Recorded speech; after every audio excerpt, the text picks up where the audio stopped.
Hi hello నమస్తే welcome to our channel. నేను సౌజన్య. Ram Pothineni birthday సందర్భంగానూ ఏమో తెలియదు కానీ డబుల్ స్మార్ట్ ట్రైలర్ కూడా రిలీజ్ అయింది. సో కొంచెం జనాలకి కనెక్ట్ అవుతూనే ఉంది. ఈ స్మార్ట్ శంకర్ ఎలా అయితే కనెక్ట్ అయిందో ఈ డబుల్ స్మార్ట్ శంకర్ కూడా అలానే కనెక్ట్ అయింది జనాలకి. మరి ఈ టీజర్కి సంబంధించి వారి రివ్యూని మనతో పంచుకోవడానికి ఈరోజు మనతో పాటు ఉన్నారు సీనియర్ జర్నలిస్ట్ యజ్ఞమూర్తి గారు ఉన్నారు. వారితో మాట్లాడదాం.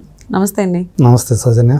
సో స్మార్ట్ శంకర్ రామ్ పోతినేనిది జనాలకి ఎంత దగ్గర అయిందో చూసాము. 2019లో రిలీజ్ అయింది, 5 years అయింది ఇప్పటికి.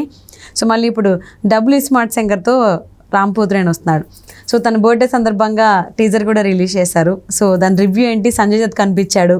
అవును. సో అండ్ ఇంతకు ముందు దాంట్లో లేడు, సీక్వెల్ దాంట్లో తీసుకొచ్చారు సంజయ్ దత్ని. అవును. సో ఎలా ఉండబోతుంది సినిమా అంటే ఎక్స్పెక్టేషన్స్ అంటే ఏం చెప్తారు? 5 సంవత్సరాల క్రితం వచ్చినటువంటి స్మార్ట్ శంకర్ అనేది రామ్ కెరీర్కి ఒక దిశను మార్చిన సినిమాగా చెప్పుకోవాలి. అంటే ఆయన అంత మొదట్లో లవర్ బాయ్గా కనిపించాడు, మనకు తెలుసు, దేవదాసులో ఫస్ట్ ఫిలిం హీరోగా చేసినాడు.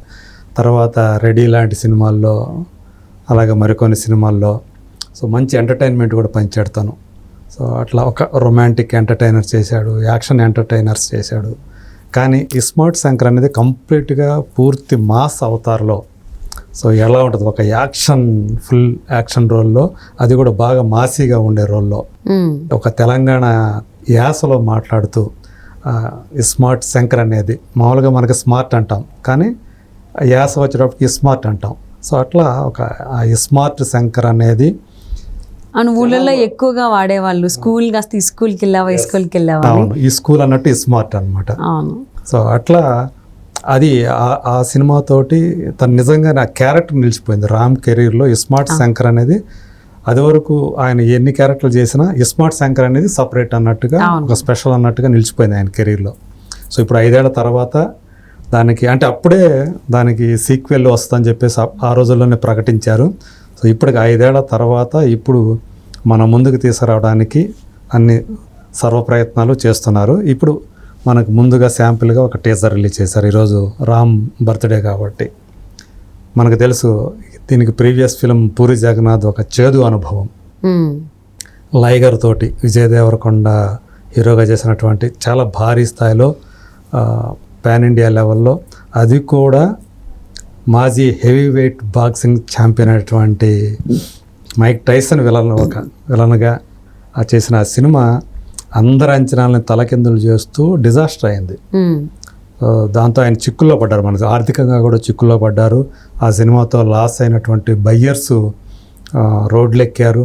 సో ఇలాంటి చేదు అనుభవం తర్వాత చాలా పట్టుదలగా ఆయన ఇప్పుడు డబుల్ స్మార్ట్ రామ్, అంటే తను ఎవరైతే అంతకుముందు లైగర్కి ముందు తను ఎంత పెద్ద హిట్ చూశాడో స్మార్ట్ శంకర్ తోటి, ఆ హీరోయిన్తో నమ్ముకొని మళ్ళీ ఇప్పుడు డబుల్ స్మార్ట్గా మన ముందుకి రావడానికి ఆయన ప్రయత్నం చేస్తున్నారు.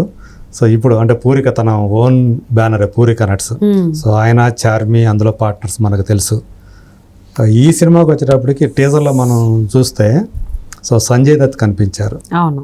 సో KGF 2 తోటి ఆయన తెలుగు వాళ్ళతో, అంటే సౌత్ ఇండియాలో కూడా ఆయన చాలామందికి చేరువయ్యాడు. సో అందులో కూడా విలన్గా చేశాడు, భయంకరమైన క్రూరమైన విలన్గా. సో ఇప్పుడు తెలుగులో ఈ సినిమాలో విలన్గా మనకి దర్శనం ఇవ్వబోతున్నారు ఆయన. సో మనకి చూస్తే ఫస్ట్ పార్ట్లో చూస్తే ఒరిజినల్ ఫిలింలో తన బ్రెయిన్లో ఒక చిప్పు పెడతారు.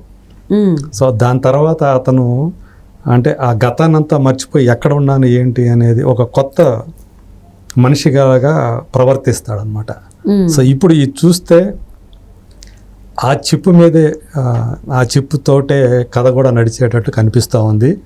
ఈ గ్యాంగ్ సంజయ్ ఆయన గ్యాంగు ఆ చిప్పు కోసం, ఆ చిప్పు తీసుకోవాలని చెప్పేసి ప్రయత్నం చేస్తున్నట్లుగా అనిపిస్తుంది ఈ టీజర్లో చూస్తే. సో ఏం చేస్తాడు ఇప్పుడు, అంటే డబుల్ అన్నారు కాబట్టి డబుల్ శంకర్ ఏం చేస్తాడు డబుల్ స్మార్ట్గా అనే ఒక క్యూరియాసిటీ అయితే ఉంది. కానీ సేమ్ మళ్ళీ ఈ స్మార్ట్ శంకర్ తరహాలోనే ఈ సినిమా కూడా నడుస్తుంది అనే అభిప్రాయాన్ని ఈ టీజర్ కల్పించింది. అంటే ఒక రొటీన్నెస్ కనిపించింది. కొత్తగా ఏమైనా చెప్తున్నారంటే అది కనిపించలేదు. సో అందులో కూడా మనకి ఒక డివోషనల్ యాంగిల్ ఉంది మ్మ్. స్మార్ట్ శంకర్లో.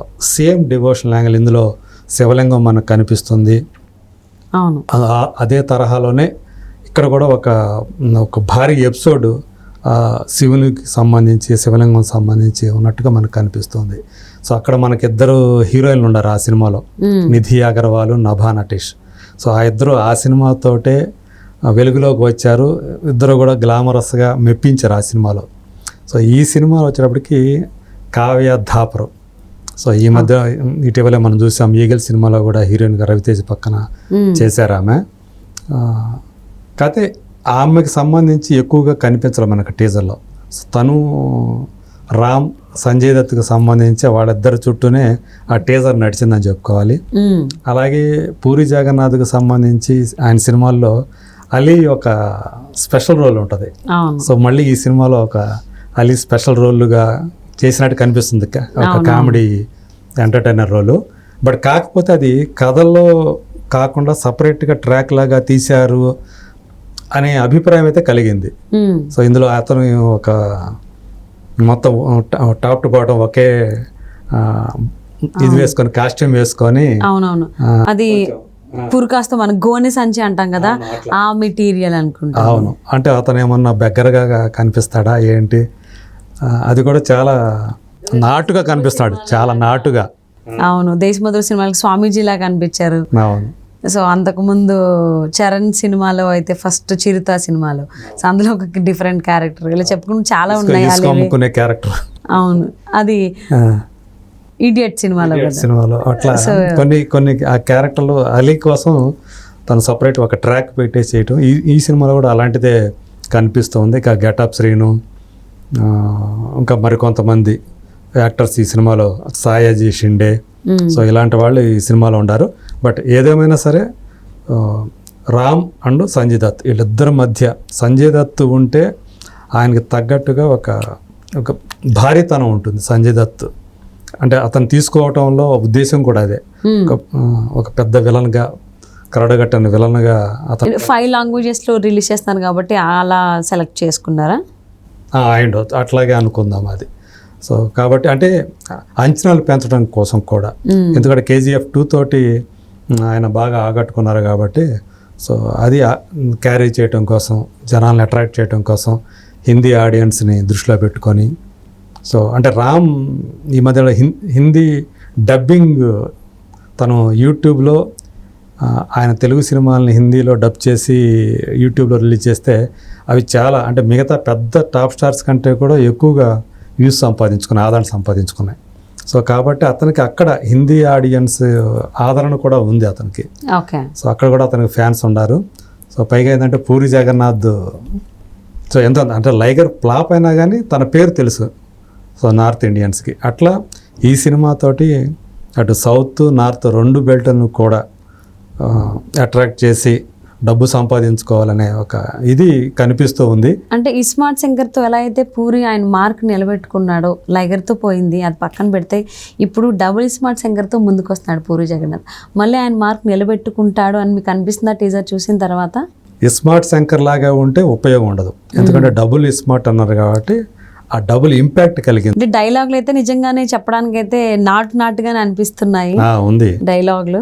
అవును, మీమ్స్ కూడా గ్రెనేడ్ పెట్టి గ్రెనేడ్ గుచ్చి పిన్ని లాగుతా అని చెప్పేసి అట్లాంటివి ఉండవు. కానీ అది కూడా ఇస్మార్ట్ శంకర్ తరహాలోనే అనిపించింది అనమాట అది. సో ఆ డబుల్ ఇంపాక్ట్ అయితే, డబుల్ స్మార్ట్ తగ్గట్టుగా డబుల్ ఇంపాక్ట్ అయితే కలిగించలేదు. బట్ రేపు ట్రైలర్ తోటి లేదంటే నెక్స్ట్ సాంగ్స్ తోటి ఏమన్నా ఆ ఇంపాక్ట్ ఏమన్నా కలిగిస్తారేమో చూడాలి. మణిశర్మ మ్యూజిక్ ఒరిజినల్ తను ఫస్ట్ పార్ట్కి తనే ఇచ్చాడు మ్యూజిక్. అందులో పాటలన్నీ కూడా పెద్ద హిట్ అయినాయి. మ్యూజికల్ కూడా పెద్ద హిట్ ఆ మూవీ. సో ఇప్పుడు ఈ సినిమాకి ఎలా మ్యూజిక్ అనేది ఎలా ఉంటుందో చూడాలి. ఇక్కడ బ్యాక్గ్రౌండ్ స్కోర్ మాత్రం తను కింగ్ కాబట్టి మణిశర్మ ఈ టీజర్ వరకు తన బ్యాక్గ్రౌండ్ స్కోర్ బాగా ఉందని చెప్పాలి. సో రిచ్గా అయితే కనిపిస్తుంది. దాదాపు 60 కోట్లు దాకా ఖర్చు పెట్టారంటున్నారు. మరి దానికి తగ్గట్టుగా అది బిజినెస్ అవ్వాలి, కలెక్షన్స్ రావాలి. సో జూన్లో రిలీజ్ చేయడానికి, జూన్లో రిలీజ్ అవుతుందని ఇదివరకు చెప్పారు. బట్ ఇక్కడ టీజర్లు అయితే అది ఇంకా రివీల్ చేయలేదు.